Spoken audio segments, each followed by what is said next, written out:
वेदांत, धन्यवाद या माहितीबद्दल. बातमीचे अपडेट्स जाणून घेतच राहू.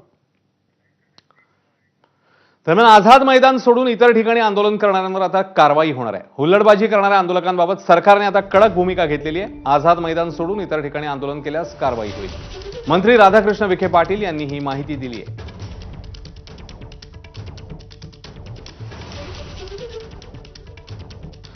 आता जर जे समाजकंटक म्हणून आले असतील आणि त्याच्यामुळे हे आमचं जे मराठा समाजाचं आंदोलन बदनाम होत असेल तर त्याच्यावर तर 100% कारवाई झाली पाहिजे, त्याच्यात वादच नाही.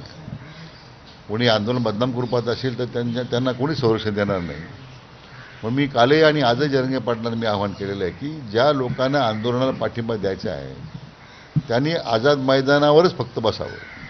अन्यत्र कोणी गेलं तर ते ह्या आमच्या आंदोलनामध्ये आमचे आंदोलनकर नाही आहेत, त्या आंदोलनात सहभागी झालेले हे कार्यकर्ते नाही आहेत असं स्पष्ट समजण्यात यावं. सरकारची जबाबदारी आहे. आपण जनजीवन विस्कळीत होऊ नये यासाठी सर्व प्रयत्न करतोय आणि आंदोलक त्यांचे मार्ग शांततेने त्यांचं आंदोलन आझाद मैदान सुरू आहे. परंतु जे आमच्या आंदोलनाच्या नावाखाली जी लोक बाहेरून काही गोंधळ घालतात, सामान्य लोकांना त्रास देतात, जनतेला विठ्ठल धरतात, त्यांच्यावर मात्र कारवाई होणार आहे. ती कारवाई करावी लागेल, त्याच्यात काही संदेह नाही आहे. तर मराठा आंदोलन हाताबाहेर गेलंय, त्यामुळे मुंबई उद्या दुपारपर्यंत रिकामी करा असे महत्त्वपूर्ण आदेश हायकोर्टाने राज्य सरकारला दिले आहेत.